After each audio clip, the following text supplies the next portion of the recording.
Iran, America Iran is a disgrace. اور اسرائیل. We targeted Iran's main enrichment facility. آخر ان سب کی لڑائی ہے کس بات پر؟ Israel launched multiple strikes on Iran's. دنیا میں 57 اسلامک کنٹریز ہیں، لیکن کیا وجہ ہے کہ امریکہ اور اسرائیل ان سب کو چھوڑ کر ایک ہی کنٹری ایران کے پیچھے پڑا ہے؟ ایران اور امریکہ کی اس جنگ کو پورا سمجھنے کے لیے ہمیں پیچھے جانا ہوگا، all the way to World War II. We shall never surrender! World War II میں دنیا کی ہر کنٹری کے پاس صرف 2 آپشنز تھے کہ یا تو وہ برٹش امپائر کا ساتھ دے اور یا ہٹلر کا، Dass ich nicht in diesen Jahren für dich eingesetzt habe! جس میں دنیا کے زیادہ تر کنٹریز نے برٹش امپائر کا ساتھ دیا، لیکن اس وقت ایران کے بادشاہ نے برٹش امپائر کو چھوڑ کر ہٹلر کے ساتھ ہاتھ ملایا، Ich werde nicht eingesetzt! جس کے بعد ایران اور جرمنی بہت ہی کلوز دوست بننے لگے، اور یہ بات برٹش امپائر کو بالکل پسند نہیں تھی، اسی لیے برٹن نے ہر طرف سے ایران پر حملہ کر دیا اور بہت تیزی سے پورا ایران فتح کرنے لگے.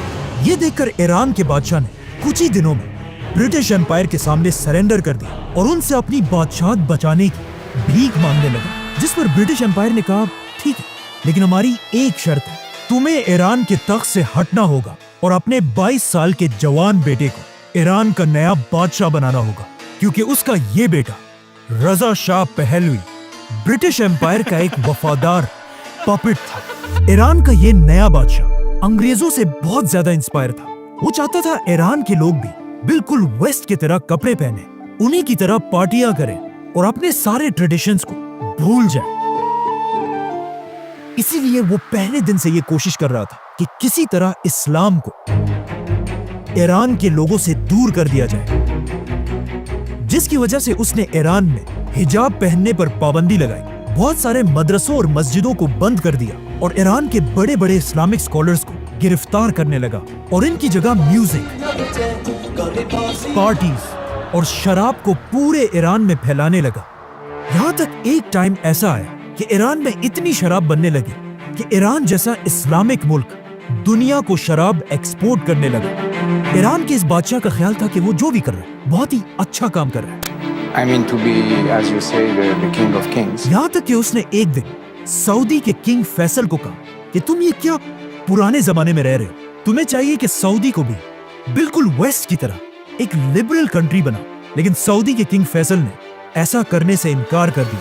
لیکن یہاں پر فنی بات یہ ہے کہ آج وہی سعودی ایران سے کہتا ہے کہ تم بھی تھوڑا لبرل بنو، لیکن اب ایران اس کی بات نہیں مانتا.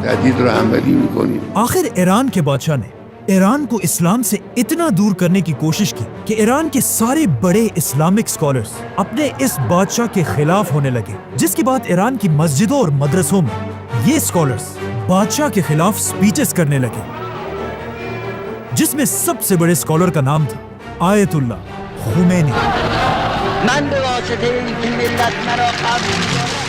خمینی اور اس کے فالوورز ایران کی عوام کو بادشاہ کے خلاف بغاوت کے لیے بھڑکانے لگے. آخر خمینی کی طاقت ایران میں اتنی بڑھ گئی کہ ایران کے بادشاہ نے اسے گرفتار کر کے ایران سے ہمیشہ کے لیے باہر نکال دیا، جس کے بعد امام خمینی ایران کو چھوڑ کر عراق میں رہنے لگے، جہاں ایک ینگ لیڈر اس کی ہر حرکت کو بہت غور سے نوٹ کر رہا تھا، صدام حسین. آہستہ آہستہ صدام حسین بھی خمینی کی طاقت کو دیکھ کر اس سے ڈرنے لگا، یہاں تک کہ ایک دن اس نے ایران کے بادشاہ سے کہا کہ اگر آپ چاہتے ہیں تو میں خمینی کو سائڈ پہ کر کے اسے گولی مار دیتا ہوں، جو صدام کے لیے ایک بہت ہی عام بات تھی اور اسے ہم پورا ایکسپلین کر چکے ہیں. لیکن ایران کے بادشاہ نے کہا کہ نہیں، اسے مارنے کی کوئی ضرورت نہیں، یہ بڈھا خمینی میرا کچھ بھی نہیں بگاڑ سکتا. امام خمینی عراق میں بیٹھ کر اپنی سپیچز کو کیسٹس میں ریکارڈ کرنے لگے، جنہیں پھر بہت سیکرٹلی اسمگل کر کے پورے ایران میں پھیلا دیا جاتا تھا. اور خمینی کی باتیں سن کر لوگ اتنا انسپائر ہوتے تھے کہ وہ آہستہ آہستہ ایران کے بادشاہ سے زیادہ امام خمینی کو اپنا لیڈر ماننے لگے. لیکن پھر بھی ایران کے بادشاہ کو ہٹانا کوئی آسان کام نہیں تھا، کیونکہ اس کے پاس ایک بہت ہی خطرناک فوج اور